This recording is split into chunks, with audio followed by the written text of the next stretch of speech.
Even though our love for African history as Afro-descended people cannot be questioned, a looming question surrounding this particular topic always seems to lurk in the backdrop of social discourse or internet jargon. That question is, does African history measure up to others in world history? And so I thought to myself, this channel would have very little value if I didn't attempt to give an answer. So let's explore.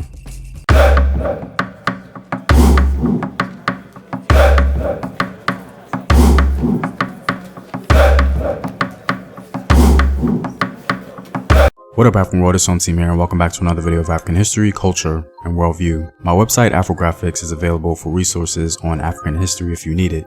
Also, if you like this channel, you can support this content on patreon.com. And with a word from my sponsors, there's a new social media platform dedicated to educating and uplifting our people. No longer do we have to be censored for speaking our truth.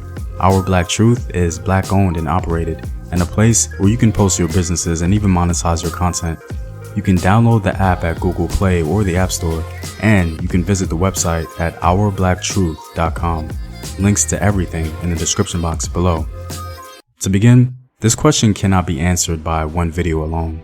There are just too many things to tackle and analyze given the weight of this, but we have to start somewhere. The purpose of this video is to simply introduce an ideological direction we may take that can potentially lead us in the right direction. The answer to this question has a dual aspect to it that I think we should explore. Anyway, in short, I obviously believe the answer to the question is yes. But aside from that, I wanted to add some perspectives on our history that you may not have thought of. And so, the second portion of this video will just be my personal analysis of African history. I really look forward to seeing if you guys agree. And if not, please share your thoughts and perspective in the comments below, as I'm sure we can all learn something. The African continent certainly measures up to the rest of the world as it concerns basic human civilization. One of the most important elements of civilization is metallurgy. Africans all across the continent have advanced some form of metallurgical talent or technology. Among the most popular examples of metallurgy in Africa comes from the Yoruba people in art form. I know we sometimes get tired of hearing about their sculptures, but it's relevant to the conversation. The metallurgical talent and knowledge of the Yoruba people of Nigeria is certainly on par with the rest of the world. The art at Ile-Ife is important because it not only gives us clues about ancient Yoruba culture, but it also reveals African ingenuity. What's so impressive about the sculptures at Ife and testament to the skill and mastery of metallurgy was how the artists at Ile-Ife created cast of nearly pure copper, a feat that artists of ancient Greece and Rome, the Italian Renaissance, and Chinese bronze casters never achieved.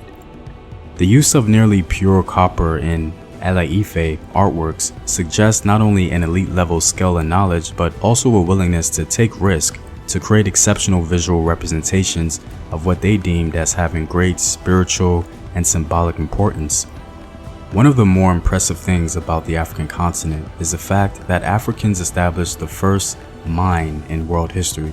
The extraction of minerals and other geological materials from the earth apparently began in Africa. Many archaeologists have dedicated their lives to studying the birthplace of mining, but unfortunately, they spent most of their time in the Middle East because they believed it to be the cradle of human civilization. No one really investigated the continent of Africa as being a possible candidate. In America, Franz Boas, sometimes referred to as the father of American anthropology, was heavily ridiculed when he and his colleagues suggested that it was Africans who made the first discovery of mining, and it was they who separated iron from iron ore by smelting. Franz is quoted as saying the following: "It seems likely that at a time when the European was still satisfied with the rude stone tools, the African had invented and adopted the art of smelting iron." To this day, skepticism remains, but according to UNESCO, Bumvu Ridge, also known as the Ngwenya Mines in the country of Eswatini, possesses the world's earliest mining activity. Aside from important ancient technology in the metallurgy department, Africans, more specifically in the region of Uganda, were performing a pretty advanced surgery known to us today as C-sections. In the kingdom of Bunyoro, a European traveler discovered that the people of Bunyoro had reached a high surgical skill. Cesarean sections were performed frequently with the use of antiseptics and anesthetics. The pregnant mother-to-be was normally anesthetized with banana wine, and other plant-based mixtures were used to encourage the healing process. Also, let's not neglect the diversity of writing forms on the continent, whether it be ideographic or the written script. I say all of this to say that just about everything you see outside of the continent concerning human civilization, you can find inside of it as well. However, even though I believe African history measures up to world history, there are still some challenges that we have to acknowledge. Despite the empires, the science and technology, and despite the vast wealth of African rulers, I would say that most Africans failed to consolidate these advantages. What do I mean by this? Well, to make things simple, I want to present just two examples. I'll call these two examples intellectual consolidation and wealth consolidation. Let's start with the concept of intellectual consolidation. African ingenuity certainly existed throughout the continent. We see it in nearly every corner. But perhaps because of African diversity, in large part, most Africans failed to centralize these ideas and innovations, allowing this intellectual property, if you will, to be on a sort of production line. As a minor example, look at the practice of C-sections in Uganda, believed to have existed in ancient times. If this intellectual property expanded in some way across the continent and beyond, perhaps it would have raised the status of the region and we would be calling C-sections by a different name. What I'm trying to say is that when it comes to African history, it seems as though no matter how advanced individual ethnic groups were, this knowledge would not necessarily disseminate in a way that would significantly benefit the region. To understand what I'm saying more, I'll use an African nation that I believe consolidated its intellectual property. One of the only African groups to do this successfully with longevity was Egyptian civilization. Egypt consolidated its intellectual property by becoming a place where even Greeks visited and learned from. Egyptians consolidated their writing form by consistent use and dissemination, whether that dissemination was through violence or cultural exchange. This spread clearly influenced the various people around them.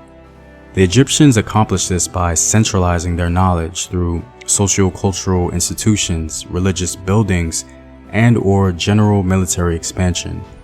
In this way, there was at least a solid foundation or center in which all this knowledge could catapult from. There was little to no ambiguity concerning geographically where the knowledge came from, or more importantly, who it came from. And if an outside group wanted to learn more, they would have to visit that area and potentially spend money there, thus helping that nation to grow in power and influence. I believe there were so many unique things individual ethnic groups in Africa were doing that could have been very valuable to the rest of the world. Things like the astronomical knowledge of the Dogon people.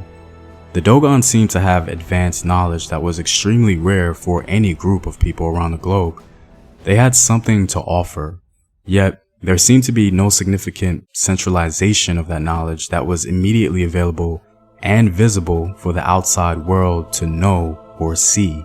No statues of that knowledge, no paintings of that knowledge, and seemingly no building where that knowledge is openly spoken about to stimulate young minds and perhaps creating more knowledge. To be fair, this would just be something nice to see. I'm not saying there is a demand for any African people or civilization to do this. Given the success of Egypt's intellectual consolidation, it's hard to say that it's observable for the rest of the continent. There seem to be small pockets of intellectual discovery, but I can't say in confidence that this discovery was centralized for the benefit of the region. Egyptian writing influenced the Nubians, the Phoenicians, and moreover, other writing forms such as Greek ultimately derived from Egyptian. Yet, the brilliant metallurgical art of the Yoruba only seemed to influence very few of their immediate neighbors. Also, the Nsibidi ideographic writing form seems to not have been mimicked, borrowed, or valued in any way by other Africans, which could potentially make the originators at least a beneficiary in some way. This is what I mean when I say these intellectual properties existed across the continent, but were not consolidated. This idea doesn't extend to all of Africa, but enough of it to be noteworthy.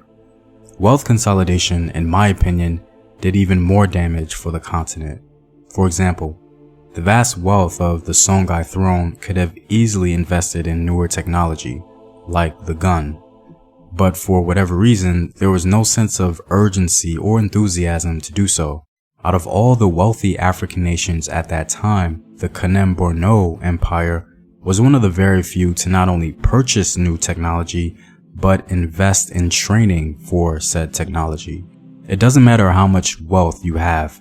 If you can't fortify your civilization to protect it, you will fail to remain the principal beneficiary of that wealth. All in all, Africans by no means were the only ones who did not consolidate, but they remain among the few who paid the ultimate price for it. I will say that there can be many factors as to why all of this took place in African history. Analyzing something like this and coming to a sound conclusion takes years. That being said, the ideas presented in this video are far from conclusive and certainly subject to change. My intellectual and wealth consolidation idea is just a theory that I would like us to explore. Part of my desire as an African history enthusiast is to truly understand what happened, and so this is my small contribution in that area. I'm really looking forward to hearing what you guys think of the consolidation idea. I think it's something that can be expounded upon in much more detail, and I think you guys can help me with that. Well, I'm all out, guys. If you like these videos and want to help in its continued production, consider supporting the home team on patreon.com. The link is in the description box below. Know thyself. Remember your ancestors. Peace.